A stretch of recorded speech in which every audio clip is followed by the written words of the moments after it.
네, 아주 좋은 코너 같아요. 공부합시다. 네, 공부해서 남줍니까? 네, 공부 많이 해야 이장도 하듯이 공부 많이 해야 돈도 많이 벌고 그럴 것 같습니다.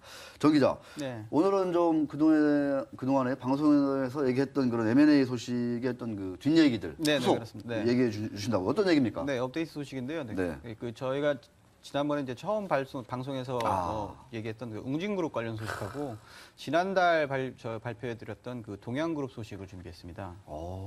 웅진하고 동양. 네. 네, 알겠습니다. 아, 참 그 슬픈 얘기들도 많은 것 같은데, 그죠? 자, 먼저 이제 동양그룹 소식부터 한번 들어볼까 하는데 어떤 내용 좀 가지고 오셨어요? 네, 이제 지난달에 동양그룹이 이 구조조정 차원에서 이 레미콘과 가전사업부를 시장에 매물로 내놨다고 말씀을 드렸었는데요. 네. 오늘은 그 중에서 가전사업부와 관련된 매각 진행 사항에 대해서 소식을 준비를 했습니다. 아, 가전화품 매각한다. 네. 좀 이제 그 진도가 좀 많이 나갔습니까? 어떻습니까? 진도가 아직 많이 나가지는 않았고요. 많이 안 나갔어요. 지난달 제가 방송에서 말씀드렸을 때 이 매각 주관사가 동양증권과 골드만삭스로 선정이 됐고, 이 레미콘 사업부와 달리는 이제 매각 흥행이 조금 그 예상이 된다라고 전해드렸었는데요. 오늘은 그러니까 주관사 선정 이후에 진행 사항이 어떻게 됐고, 뭐 현재 이 관련돼서 이제 특이점은 어떤 게 있는지 그런 걸 좀 전해드리도록 하겠습니다. 네. 지난달 골드만삭스가 주관사로 선정된 후에 아직까지는 이 매각 준비를 하는 차원이었고요. 본격적으로 매각이 스타트되지는 않았습니다. 이 골드만삭스와 동양증권은 이 그동안 준비에 들어갔던 거를 착시 좀 정리를 해서 이 다음 주 정도에 잠재 후보들에게 이 티저 레터, 뭐 우리나라 말로 하면 투자 안내문 정도가 되는데요. 이 티저 레터를 발송하는 걸로 시작해서 매각 작업을 본격 스타트할 예정입니다. 이 발송 대상은 이 골드만삭스의 직간접적으로 인수 의향을 나타낸 후보들로 제한될 계획인데요. 현재 지금 예상으로는 한 20곳 내외가 되지 않을까. 네, 20곳? 네. 이 투자 안내문 이렇게 얘기하면 조금 후진 것 같고. 네. 티저 레터 이렇게 해야 또 뭔가 있어 보이잖아요. 네. 티저 레터. 이 티저 레터 좋습니다. 20곳 정도에 보낸다 이거죠. 골드만삭스가 조금씩 움직이는 것 같습니다. 조금 시간이 조금 끄는 듯한 느낌도 있어요. 네. 당초 원래 골드만삭스가 설 연휴 직후에 바로 이 티저 레터를 발송할 예정이었는데요. 이 중국의 춘절 연휴와 겹치면서 사실 좀 지연이 됐습니다. 예. 왜냐하면 이 동양 가전사업부 인수에 관심을 보이는 곳 중에 이 중국 업체들이 몇 곳 있다 보니까 이 중국의 춘절 연휴를 좀 피해서 이왕이면은 국내외 이 인수 후보들에게 이 동시다발적으로 티저 레터를 보내는 게 좋겠다. 뭐 이런 판단 때문에 조금 늦춰졌습니다, 일정이. 중국 업체들이 네. 아무래도 관심을 갖고 있군요. 네. 좀 구체적으로 그런 데는 기억이 있나요? 네, 뭐 현재까지 알려진 거에 따르면 뭐 한 적으면 두세 곳, 많으면 한 세네 곳 정도의 중국 기업들이 관심을 갖고 있는 것으로 시장에 전해지고 있습니다. 뭐 가장 대표적으로는 이 중국 1위 가전 업체인 하이얼이 지금 하마평에 오르고 있는데요. 야. 뭐 그 외에도 이 복수의 기업들이 골드만삭스의 인수 의사를 타진하고 있는 것으로 알려지고 있습니다. 네. 화열하면은 뭐 중국 대표 어떤 가전업체 네. 이렇게 볼 수 있을 텐데 뭐 국내 시장에 상당히 좀 이렇게 낯익은 기업이에요.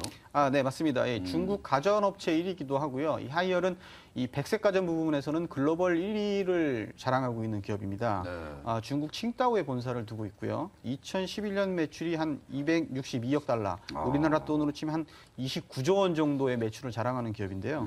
국내 시장에는 지난 2004년 이 하이알 코리아를 설립해서 진출을 했습니다. 네. 이 M&A 업계에 따르면 국내 증권사 한 두세 곳이 이 하이얼과 한번 일을 해보려고 이 동양 이 매직에 관련된 이제 인수 제안을 좀 했고, 이 하이얼 본사 차원에서 그런 제안에 대해서 이 검토를 지금 하고 있는 것으로 알려졌습니다.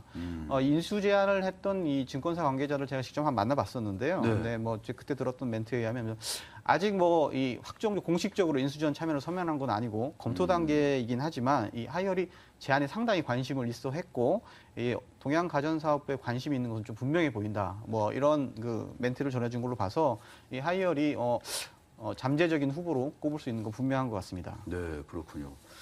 우리 정우찬 기자 오늘따라 이 헤어스타일이 상당히 좀 이렇게 네. 뭔가 이 방송을 위해서 좀 뭔가 준비를 했다. 돈을 좀 들였다. 이렇게 느낌을 좀 제가 갖지 않을 수가 없는 것 같습니다. 네. 저도 많이 좀 배워야 될 것 같습니다. 자, 하이얼, 뭐 상당히 좀 뭐 세탁기를 비롯해서 이제 국내 시장에도 좀 소비자들이 꽤 있거든요. 그래서 네. 일부 제품들은 반응이 좋고 그런데 이 하이얼 같은 거대 기업이 이 동양매직 이런 데 관심을 가질까? 좀 뭐 이유가 좀 있나요? 어떻습니까? 좀 하시는 분도 있을 것 같긴 한데. 근데 지금 뭐 하이얼 하면 이제 대부분의 사람들이 이름은 들어봤다 할 정도로 이 글로벌 그 가전 1위 업체다 보니까 네. 인지도 자체는 동양보다 훨씬 앞섭니다. 그러니까요. 근데 문제는 이 인지도가 좋다고 해서 이미지까지 좋은 건 아니거든요. 이 하이얼의 어떤 기업 이미지가 아직까지는 중국산 저가 제품, 흔히 얘기하면 뭐 우리가 속된 말로 하는 중국산 싸구려, 약간 그런 이미지를 갖고 있기 때문에 네. 이런 그 브랜드 이미지를 좀 개선하는 차원에서 동양 매직이 필요하지 않나. 그러니까 동양 매직을 서브 브랜드로 삼아서 활용을 하게 되면 시너지 효과를 낼 수 있지 않을까. 네. 뭐 이런 차원의 전략으로 볼 수가 있습니다. 특히 국내 시장 같은 경우에는 이 삼성전자와 LG전자 이 두 양강 업체들이 시장을 석권하면서 그 국내 가전 시장의 구도를 약간 프리미엄 제품 위주로 가져가는 바람에 더더욱 하이얼이 좀 고전을 하고 있는데 이 동양 매직 같은 경우에는 국내에서도 그렇고 특히 중동이라던가 이 동남아시아권에서는 굉장히 좀 좋은 브랜드, 그러니까 그 좋은 제품에 값싸고 질 좋은 상품을 만드는 그런 브랜드로 좀 알려져 있습니다. 그래서 이런 그 브랜드를 좀 잘만 활용을 한다고 하면 이 하이얼의 좀 이 약간 그 저가 이미지를 조금 어느 정도 부식시키고 중저가 이미지로 약간 좀 고급화한다거나 아니면 그 좀 정말 어려운 것에서는 이제 동양 매직 브랜드만으로 시장을 공략할 수도 있고 뭐 여러 가지 좀 차원이 가능하기 때문에 네. 여러 가지 차원에서 이 동양 매직 인수가 좋은 대안이 될 수 있을 거다. 네. 알겠습니다. 그런 게 M&A 업계의 분석입니다. 이 동양 매직의 그 가스 오븐 렌지 이런 거는 상당히 좀 품질도 좋고, 네, 그렇습니다. 네, 아주 상당히 시장에서 평판도 좋다. 이런 것들을 좀 하이어 입장에서는 좀. 근데 식기세척기 같은 경우에는 작년 가을에 그 한국 소비자원에서 조사한 것 중에 이야. 그 국내외 업체 총 망라에서 품질 1위로 뽑혀가지고 식기세척기. 네, 작년 10월인가 11월에는 이 동양모직 식기세척기가 그 발표 이후 한 달 만에 매출이 9배가 올랐던 일이 있었습니다. 그래요. 네. M&A를 취재하다 보면 또 식기세척기 시장까지 또 이렇게 또 파악을 해야 되는군요. 알겠습니다. 자, 그런데 이제 하이얼 얘기도 나왔고 다른 뭐 중국 업체들도 이제 관심은 있다 이런 얘기이신데 이제 관심만 있다가 정작 또 이제 본입 잘 들어가고 이렇게 들어가면 또 이제 발을 쏙 빼는 이런 좀 딜이 좀 적지 않겠지 않습니까? 네, 물론 이번에도 좀 그렇습니다. 그렇게 되는 건 아닌가요? 네, 뭐 말씀하신 것처럼 M&A 시장에 워낙 변수가 많고 검토를 했다가 뭐 드랍하는 경우가 뭐 부지기수기 때문에 꼭 하이얼 같은 업체가 참여를 한다 이런 보장은 할 수 없습니다. 그렇지만 이 주관사인 골드만삭스가 이 M&A 시장에서는 이 탑티어 업체로서 이 매물을 높은 값에 팔아주는 걸로 굉장히 유명한 하우스입니다.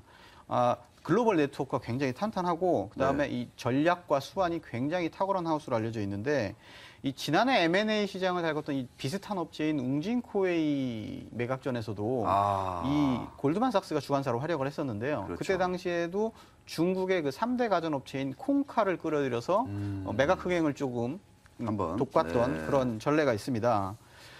그렇기 때문에 요번에도 이 골드만삭스가 동양 매직의 매각 주관사가 된 이상 그냥 손 놓고 있지는 않을 것이다. 적어도 중국 쪽이라든가 아니면 중국이 아니더라도 또 다른 해외 쪽에서라도 분명히 그 어느 정도 이 흥행 구도를 만들 만한 후보들을 데리고 올 것이다. 뭐 이런 게 시장의 분석입니다. 알겠습니다.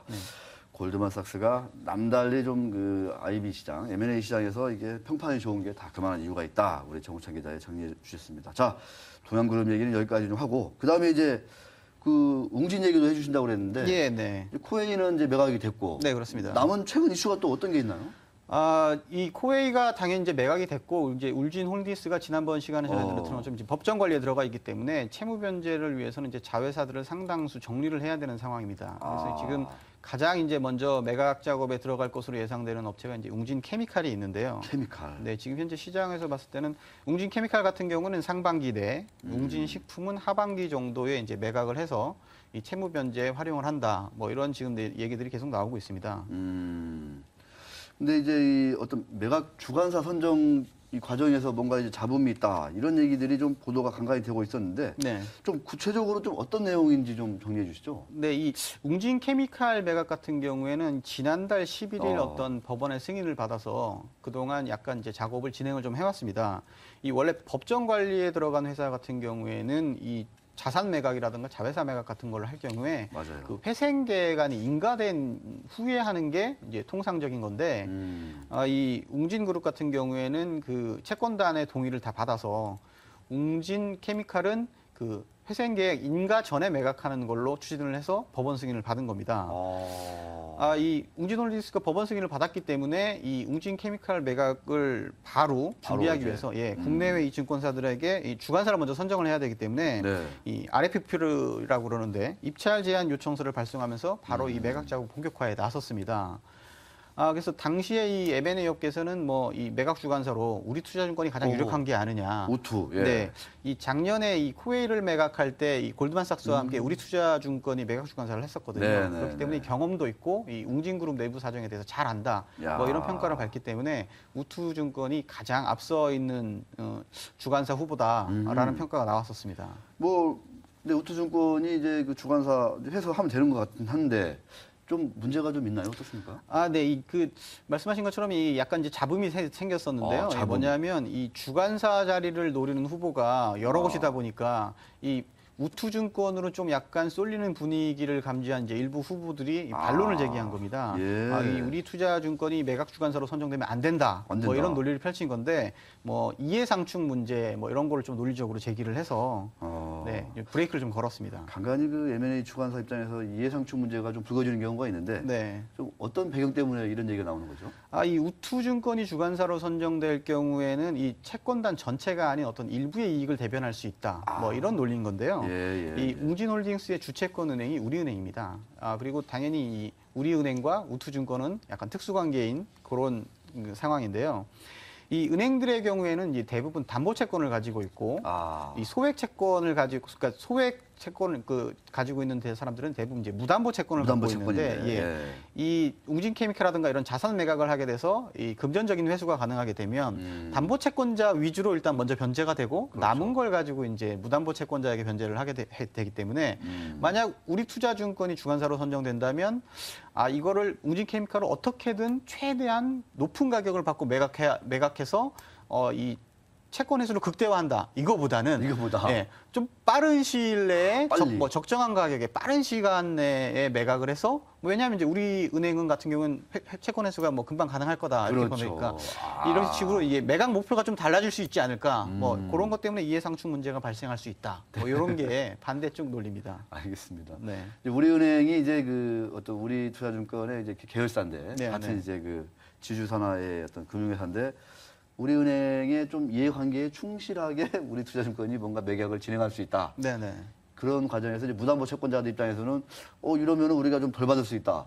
이런 그렇죠. 좀 불만 제기가 있다. 이런 말씀이실 텐데 뭐 듣고 보면 충분히 일리가 있다. 이렇게 얘기가 좀 생각이 듭니다. 자, 그럼 이제 주관사 선정은 이제 어떻게 될 것인지 그리고 향후 그 어떤 그 웅진케미칼 매각 어떻게 진행될 것인지 좀 한번 좀 일정 좀 말씀해 주시죠. 네, 이제 앞서 말씀드렸던 이 여러 가지 논란으로 인해서 일단 법원이 지금 이런 상황에서 그러면 매각사 선정을 할 수 있겠느냐라고 해서 지금 일단 약간 보류를 해놓은 상태입니다. 원래는 이 채권단 계열 그럼 주관사를 좀 배제하자 이런 의견을 법원이 냈었는데 그러다 보니까 또 그러면 채권단 계열에 있는 그 이제 증권사들 같은 경우 그런 역차별이 아니냐. 동등하게 기회를 줘야 되는데 어떻게 우리한테 빠지라고 할 수 있느냐 이건 또 아니다 이런 반발이 있어서 그럼 법원이 그러면 인가전 매각으로 승인을 내줬지만 그럼 다시 원래대로 인가 후 매각으로 방향을 바꾸자라고 해서 지금 인가 후 매각으로 지금 다시 가닥이 잡혔습니다. 네. 완전 바뀌었군요, 그러면. 네. 이 지금 웅진그룹 이 회생 계약 사전 계획 회생 계획안은 지금 올라간 상태고요. 내일 오후에 이 관계인 집회가 예정이 돼 있습니다. 네. 내일 오후에 이 관계인 집회에서 이 채권단들이 모여서 이 회생 계획안에 대한 동의 여부와 결의를 하게 돼서 법원에 보고를 하면 법원이 기준에 충족한다라는 판단을 내리게 되면 이 회생 계획안을 인가하게 됩니다. 그리고 난 다음에 이 웅진케미칼 매각은 웅진홀딩스가 이제 그럼 자율적으로 추진을 하게 되는 것이고요. 그렇게 되면 앞서 아까 말했던 이해상충 문제나 뭐 이런 거 상관없이 웅진홀딩스가 알아서 이제 다시 입찰 제안을 받아서 적절한 주관사를 선정을 해서 매각 작업을 진행을 하게 됩니다. 네. 그렇기 때문에 시장에서는 그럼 또 다시 또 역시나 우투증권이 좀 우선권이 있는 게 아니냐. 뭐 그런 평가가 나오고 있는데 뚜껑은 열어봐야 하는 거니까요. 지금 단언할 수는 없습니다. 우리 조은철 기자가 볼 때 그런 어떤 그 채권단 계열의 증권사가 이제 주관사가 되는 거. 네. 이런 거는 좀 뭐 역차별이다. 아니면 뭐 불평등한 거 아니냐. 불평등이다, 아니다, 역차별이다, 뭐 이렇게 얘기 나오는데 어떻습니까? 좀 그런 근데 통상 법정 권리에서는요, 네. 그 채권을 가장 많이 보유한 금융기관에 관련되는 회사가 총대를 메고, 메고? 매각작을 중요하는 게 약간 관례였습니다. 그렇기 때문에 좀 책임지고 해라 이런 네, 게 그렇죠. 있군요. 왜냐하면 이제 회수할 돈이 가장 많고 그렇기 때문에 일단 뭐 당연히 뭐 적극적이고 의욕을 가지기 때문에 그런 작업을 하는 게 뭐 세상의 시장의 관례였거든요. 야, 알겠습니다. 역시 그러면 책임지고 우투구가 이제 우리은행이 주식권 은행이니까 우투가 책임지고 해라. 네. 이게 이제 관례였는데 다른 이제 그 담보가 이제 적은 그런 네, 채권자들이 조금 이제 불만이 많다 이런 얘기인데 결국 또 홀딩스 주체로 하게 되면 또 이제 뭐 옛날 또 그대로 가지 않을까 싶기도 하고. 뭐 주관사들이 이제 어떤 조건을 제시하느냐에 따라서 이제 결과가 달라질 수 있는 거겠죠. 네, 알겠습니다. 정호청 기자와 함께 또 웅진그룹까지 또 그다음에 그 동양그룹, 웅진그룹 M&A 후속 이야기 한번 들어봤습니다. 좀 틈틈이 이렇게 좀 그 업데이트 얘기도 많이 좀 들려주시면 좋겠습니다. 네, 알겠습니다. 아주 알찬 얘기였습니다. 수고하셨습니다. 네, 고맙습니다. 네.